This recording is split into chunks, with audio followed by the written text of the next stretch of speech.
Well, you're going to laugh, but because of your podcast, we're positioned well. I don't know how else to thank you, but thank you. Your podcast and your services are amazing, and I wish I could do more as far as working with you guys, but I haven't really, but maybe in the future, obviously. But once again, our family is grateful to you and your services, and your information is priceless. Thank you so much.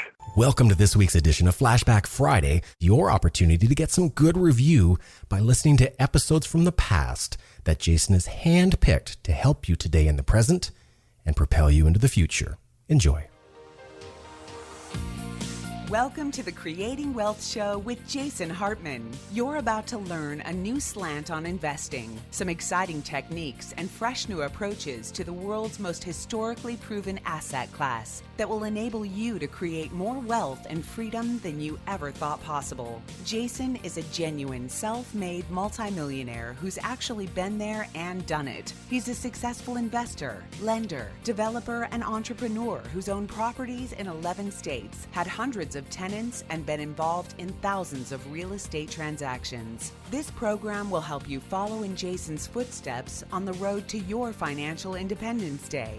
You really can do it. And now, here's your host, Jason Hartman, with the complete solution for real estate investors.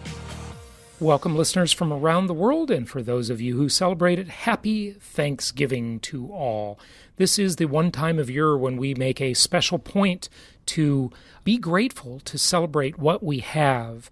You know, if you are listening to this show, you have more than 2/3 of planet Earth, I am sure. So congratulations. Let's have a good reminder on that. You know, this is not a 10th episode show, but we are going to talk about gratitude today, and I think you'll really like it. We have the author of Grateful on the show here in a few moments. But before we do that, I want to tell you we have a fantastic once-a-year Black Friday Cyber Monday sale going on at hartmaneducation.com. It is our biggest and possibly only sale of the year. It's certainly the only sale we've done in the past year, where you can get all of our products at Hartman Education. hartmaneducation.com, not our main website, hartmaneducation.com. They are less than half price. So you don't want to miss that. If you want to stock up on our various educational products, go to hartmaneducation.com and stock up on those because they are just a little more than half price, or a little less than half price, I should say. Very, very good deal. Okay, so I am up here in Sacramento, and I am here with my Aunt Joanie, who is quite a real estate mogul. You've heard her on the show before. Many of you have met her at some of our live events. She was at our last event in Hawaii, and then earlier this year she was at Meet the Masters, where we had Ron Paul speak and so many other famous speakers. We're going to take a little look around probably tomorrow and look at some of this dreadful fire damage. Really just amazing and tragic what has gone on. The most disastrous, most devastating fires in California history. There's a lot to talk about on future episodes about that, but I want to just give you some insight into something that Aunt Joanie and I were talking about at lunch today. My mom was there, and we were talking about all of her rental properties. I was asking her for some just firsthand experience on what's going on in the marketplace, and she said something to me that was very interesting. And you know, this is the kind of stuff you're not going to hear in the news media. It's not statistics. It's just person on the streets type of information. Aunt Joanie, how are you? Fine. Happy Thanksgiving. Thank you, Jason. Same to you.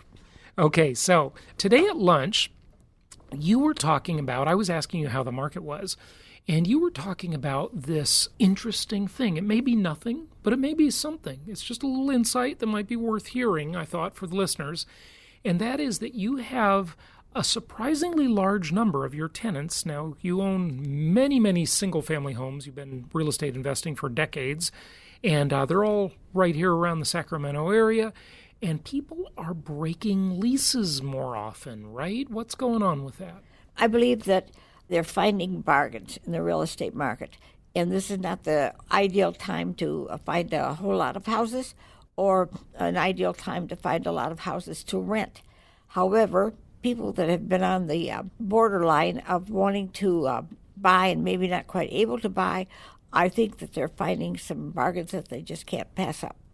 Okay, so you're referring to maybe a couple of things at the same time here. So let's just unpack this a little bit, as the saying goes. So the first off is the seasonality. There's a seasonal nature to real estate, of course, for traditional home buyers, especially where this time of year during the holidays, things kind of slow down. So there might be fewer properties on the market, and the properties that are on the market are sitting a little bit. But also, we have seen in the higher price cyclical markets, things are slowing down a lot. Home builder stocks are down, which is kind of a litmus test for the future, what investors want to price into the market in terms of home building. Still, the lower priced bread and butter type rental properties that we sell through our network all the time, those are booming, inventory is very tight. But in the higher prices, things are definitely cooling off. You think that the people just were sort of felt really shut out of the market the past several years as things were booming, Yes. and then now they're seeing that things are loosening up and there's better deals, huh? Exactly. I've had some tenants that were looking for houses during the summer months, during the late spring months, and they were trying to invest in so many houses. They got so discouraged. Finally, they came to me and said, "Joni, I'm getting tired of trying to put deals together, and I just want to stay here another year. I hope you don't mind." Right. So you'll be happy to renew their lease, Yes, right? I will. But now they're breaking the leases, and they're not even finishing the lease, and they're telling you, we want to buy something right away, huh? Yes, they've found something that's priced really very well, and I think it's because of the basis of the fact that it's off-season. A lot of people aren't going out looking for houses in Thanksgiving time and Christmas time. They're just thinking about those two holidays and all the activities that they're planning to do. And so the last thing on their mind is buying a house. You know, one of the other things, and we just really don't know what goes through people's mind, but as we see interest rates climbing, people buy a house on a payment more than a price. They're looking for what can they afford per month more than the overall price of the home. The home could be, an extra $500,000 more money, but if the interest rate is low enough and the loan is long enough, you can somehow afford it, right? So people buy based on a monthly payment, and that's, of course, how they qualify too. But maybe they feel like they might get priced out of the market with these interest rates increasing. I've noticed that fear of loss in the real estate market, or pretty much anything in the human spectrum, is more powerful than desire for gain. Do you think it's the fear of getting priced out with increasing rates? Like the deals are better, yes, the prices are softening in the mid to higher price markets, but maybe it's the interest rates too. Any thoughts? That very well could be, and it's anybody's guess where the interest rates and the house prices are going to be when we get back to the spring. It's a real speculation, and some people think, they're going to go back up, they're going to be higher, there's going to be less availability, but you don't really know. You don't really know, but we have been saying for a while that there are real signs of cooling in the real estate market, and I think investors ought to be very mindful of that. Again, not applying to the low-price bread and butter stuff that our investors are buying, but certainly could trickle down to that. So we will see. And I will tell you something. As our listeners know, I am a lender, and I lend a lot of money. I've got probably a couple $1 million of my own money in the financing market right now, where I am, through entities that I have, financing properties. And for the first time ever in many years as a private lender, I have a first trustee loan that has gone bad. I never had that before. I've had second trustee loans go bad, or second loans. I shouldn't necessarily say trustee, second mortgages. Yeah, and I don't do any third loans, but second loans go bad, but never a first. This is the first time I've had a first default on me. We're trying to clean that up now. I've got a couple partners in that deal, so we're working on it. But, there are signs that there are some changes. I mean, things have been pretty overdone for several years now. So, that's always a cycle, isn't it? It is. And we've just been riding on some high waves for quite some time, and that wave can't always stay that high. It's going to peter out, or it's going to soften. And I think there's a very good chance that could be happening. Yeah, and one of the interesting things about it, as I talk about in my 3 dimensions of real estate philosophy, is that rents and prices are opposite. They counterbalance each other. So, and it's kind of counterintuitive, and it takes a while to play into the market. It takes a while to adjust in. But when the housing market cools, rents strengthen, because as affordability declines and people can't afford to buy, that's the market cooling, right? The for sale market. But the rental market actually strengthens because people have nowhere to go. They've got to stay in the renter pool, or if they're entering the housing market like millennials who, by the way, this is the funniest thing. Of course, Aunt Joanie, you know the game Monopoly. I'm pretty sure we played that. Yes, indeed. Yes. I'm pretty sure we played that a few times when I was a kid. I was watching you build your real estate empire here in Northern California. But what's interesting about it is there's a new Monopoly for millennials. I've heard of that. Okay. So I didn't know you heard about it, but it basically doesn't include real estate, and it pokes fun at millennials saying, look, you can't afford real estate anyway. I hate to laugh at that because it's really not a laughing matter, but it's just amazing that they would make a game like that, right? It tells them to focus on things like avocado toast and experiences because real estate's just too darn expensive, which is another thing I talk about a lot. About project that out 10 years and you have a whole generation of people who really don't enter the investor class, and that has huge effects on the economy and the marketplaces. And it's great for landlords. We're going to be there to serve these people for many, many years to come, but it has major, major effects on things overall. So good stuff. Aunt Joanie, thanks for joining me. Let's get to our main guest here. Appreciate it. Any closing thoughts on real estate? Yes, it's a fun market. It's one that always keeps you guessing, and you just never know. Why did you get into real estate again? I think you said that on one of my shows earlier, but you've been investing for about 40 years? Yeah. Yes.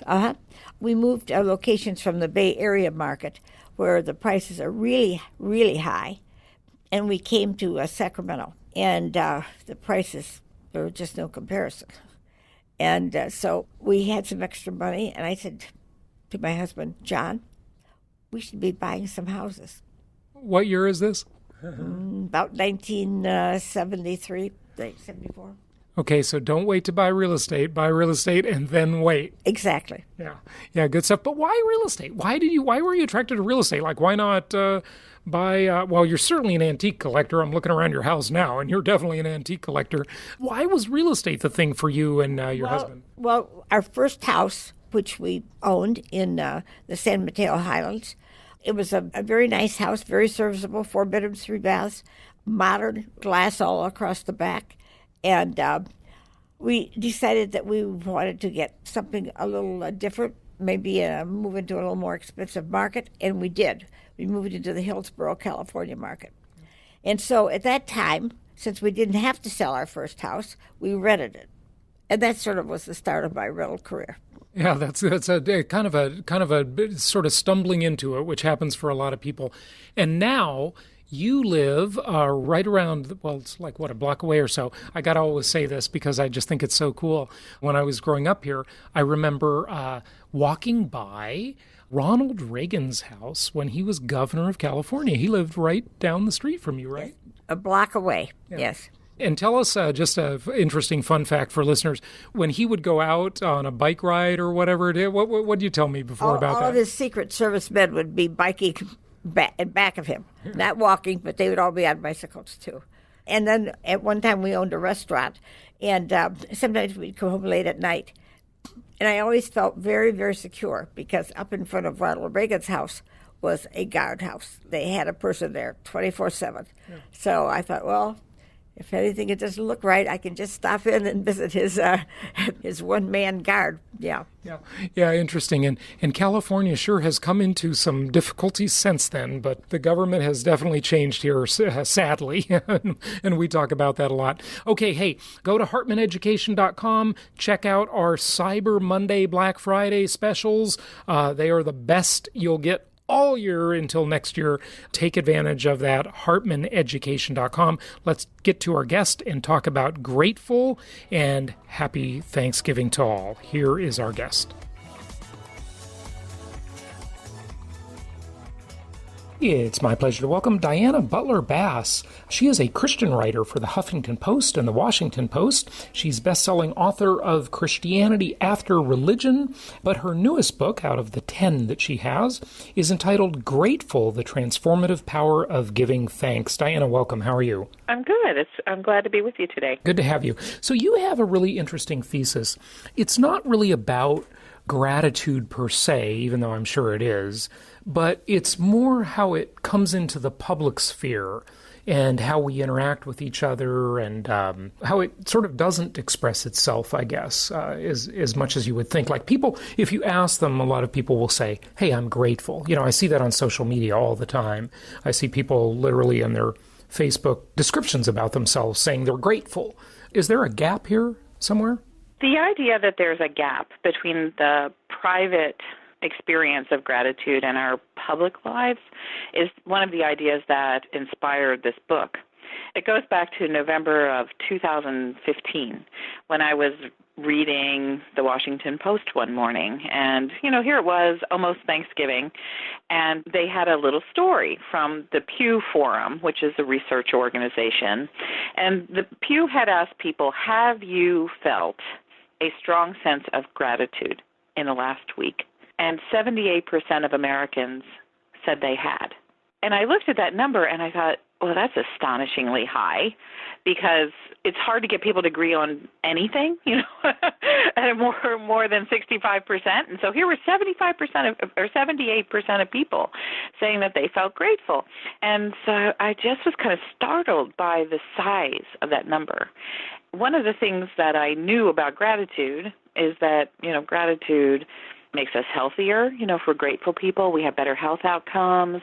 If we're grateful people, we're less stressed. If we're grateful people, we have less depression and anger and fear. So I thought to myself, wow, you know, that's really amazing. If 78% of us feel strongly grateful in a week, that shows something really good about the United States. 3 days later, there was a poll that came across my email from an organization that I follow called Public Religion Research. And they had just completed a survey asking Americans a series of questions about different kinds of social and political issues and cultural change issues. And by asking this series of questions, they had been able to figure out some of the emotions that were pushing our political life.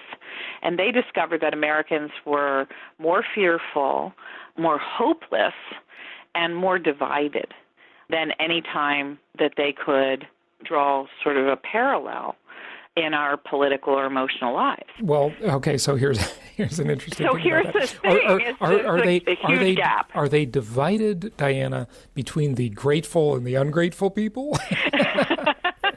I actually don't think so.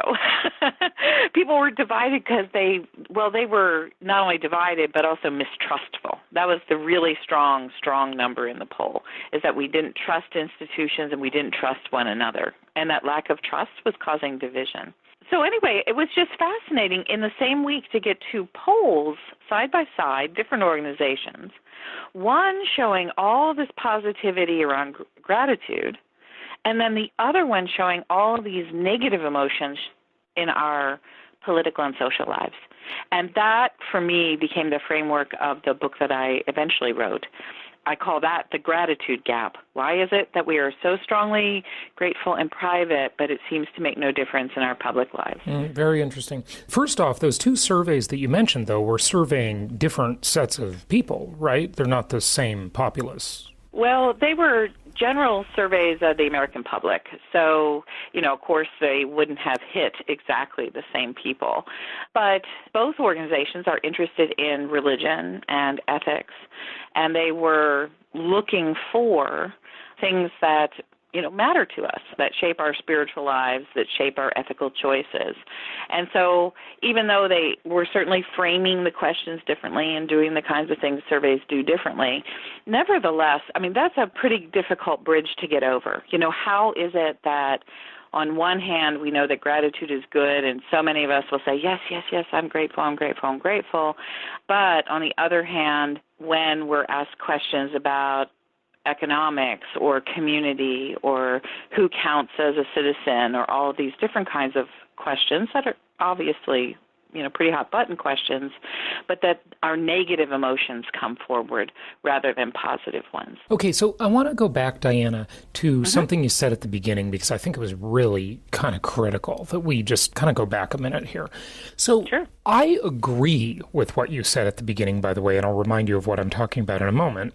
However, I want to play devil's advocate, and I want to play as if I didn't agree or didn't know. You made a bunch of statements about how gratitude makes us healthier and all these benefits of gratitude, and I completely agree, by the way. I think gratitude is one of the first keys to success. If you're not grateful for what you have, you're just going to find it very difficult to get more of whatever it is in life. But I don't know exactly why that is. I believe it to be true. I just don't know exactly why or how that plays out. I've struggled with that question for many years. How do we know that's true, that we're healthier if we're grateful, or it has all these benefits, the ones you mentioned at the beginning of the interview? That was one of the really fascinating things for me. I'm trained as a theologian, as a historian of religion. And so the gratitude literature mostly comes out of psychology and medicine at this point. And so for me to explore this topic, and I was interested in it culturally and was interested in, why didn't our Americans seem so grateful right now, which is a kind of a historical and cultural question. Right. But what you're going to say, I think, is going to be about the sort of the psychosomatic component. Is that what, mind-body relationship? Yeah. In order to get to understanding gratitude, I had to really stretch and go and read a lot of literature that I normally wouldn't. And I was actually fascinated by it, because in psychology, a lot of the movement is towards things like stress relief and changing psychosomatic reactions to threat and how mind-body connections occur.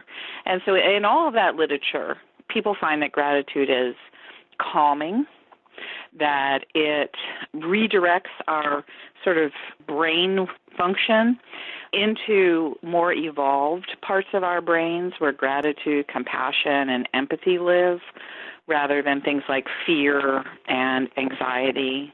So gratitude functions out of our higher brain, whereas fear functions out of our primal brain.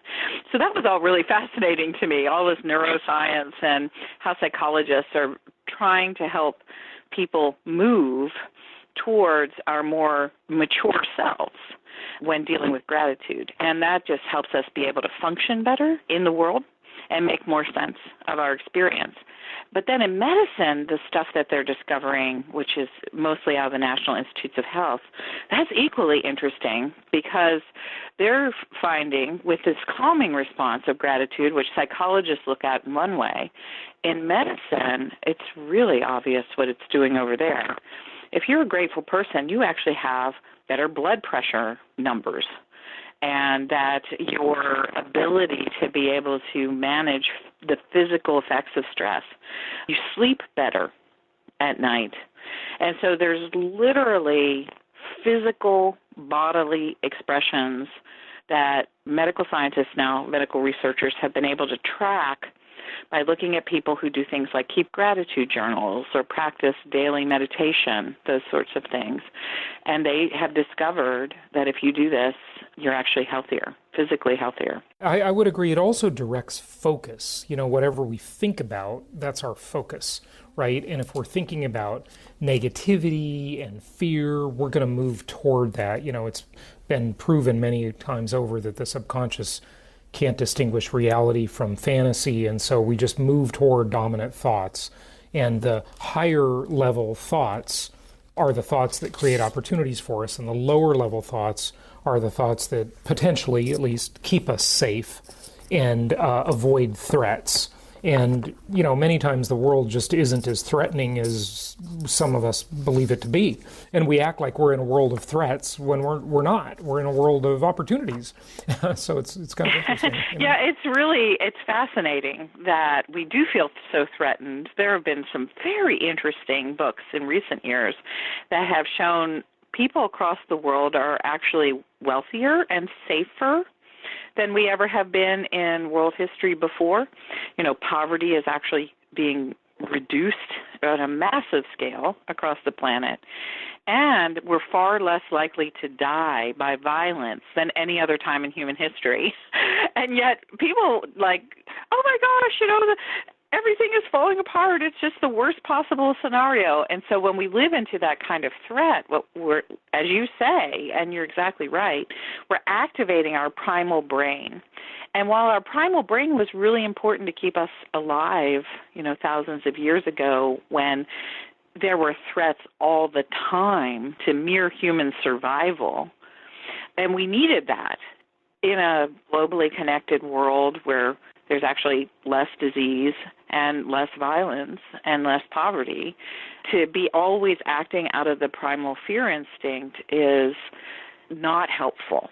As a matter of fact, we're discovering it's very hurtful. Yeah, okay, good. Okay, so talk to us more about, let's go back to the bigger topic at hand, gratitude, and how we should practice this and the difference between the private and public. I think that's the main focus of your book.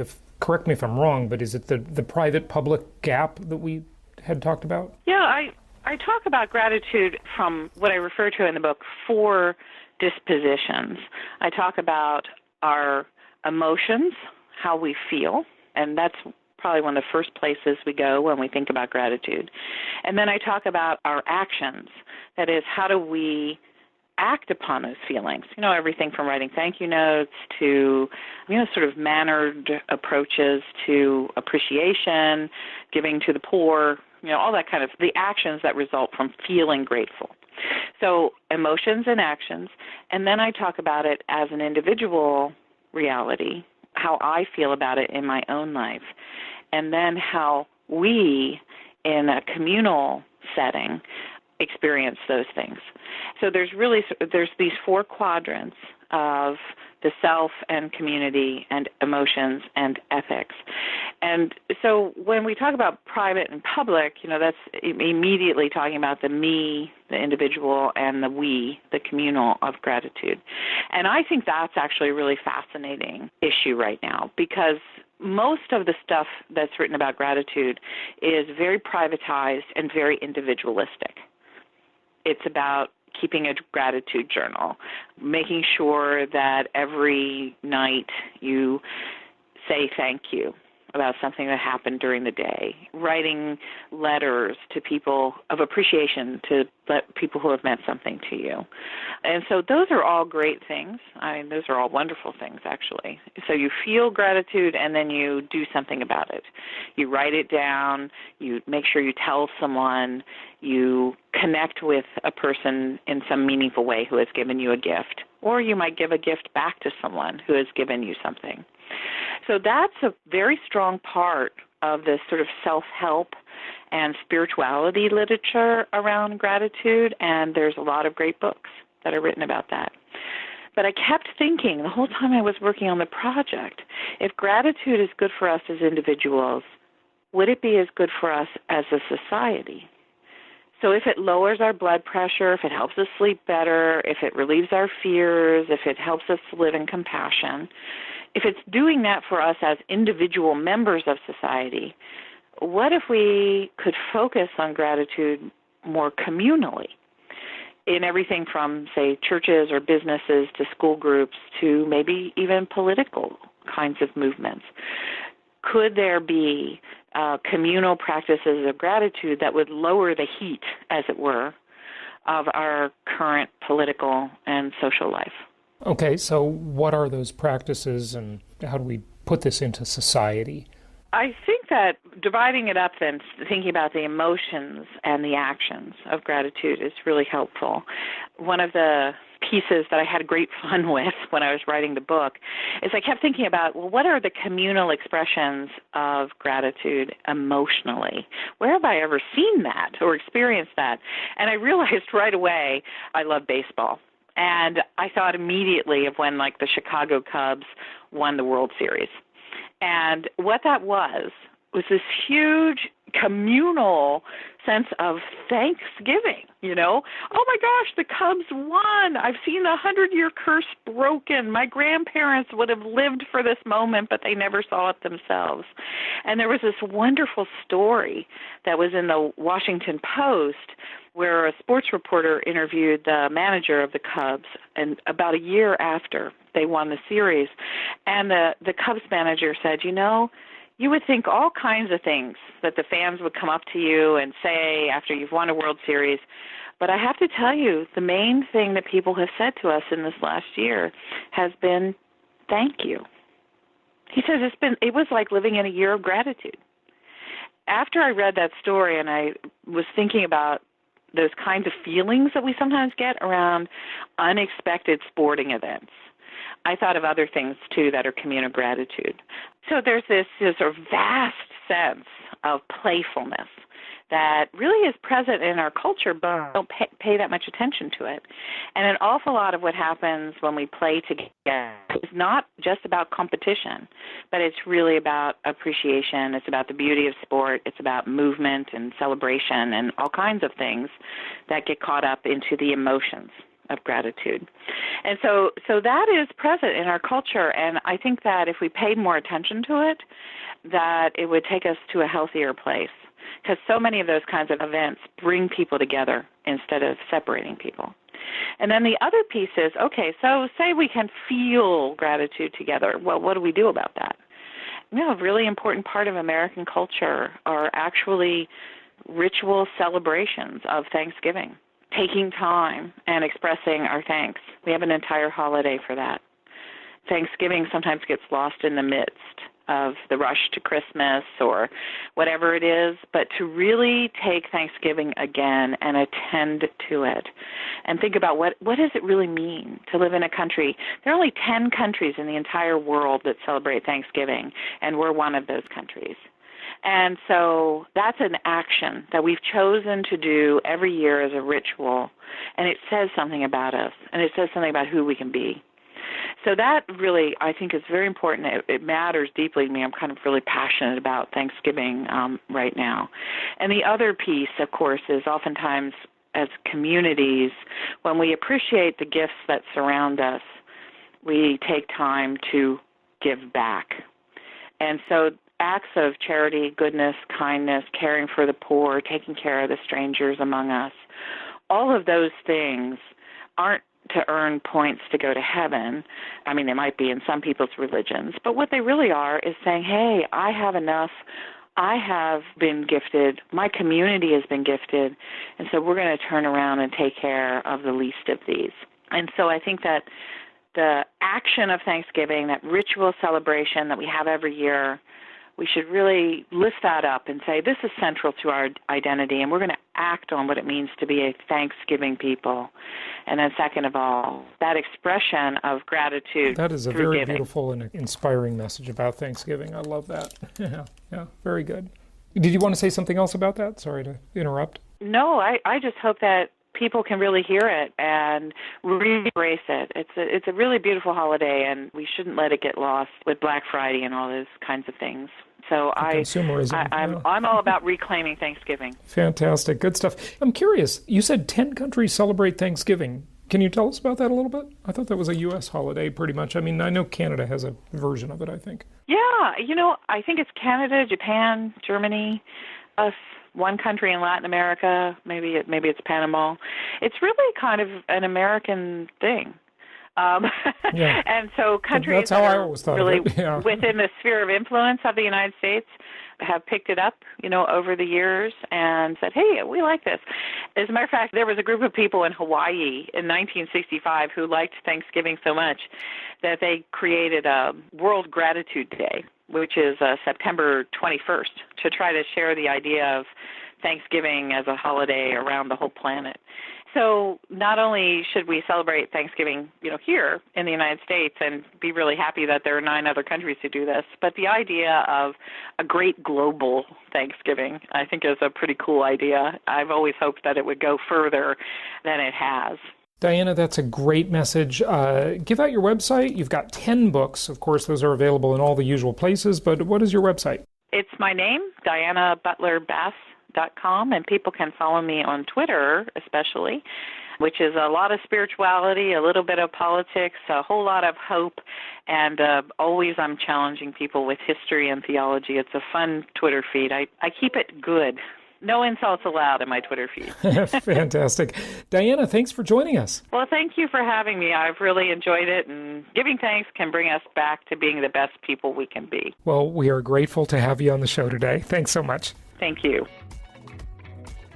Thank you so much for listening. Please be sure to subscribe so that you don't miss any episodes. Be sure to check out the show's specific website and our general website, hartmanmedia.com, for appropriate disclaimers and terms of service. Remember that guest opinions are their own, and if you require specific legal or tax advice or advice in any other specialized area, please consult an appropriate professional. And we also very much appreciate you reviewing the show. Please go to iTunes or Stitcher Radio or whatever platform you're using and write a review for the show. We would very much appreciate that. And be sure to make it official and subscribe so you do not miss any episodes. We look forward to seeing you on the next episode.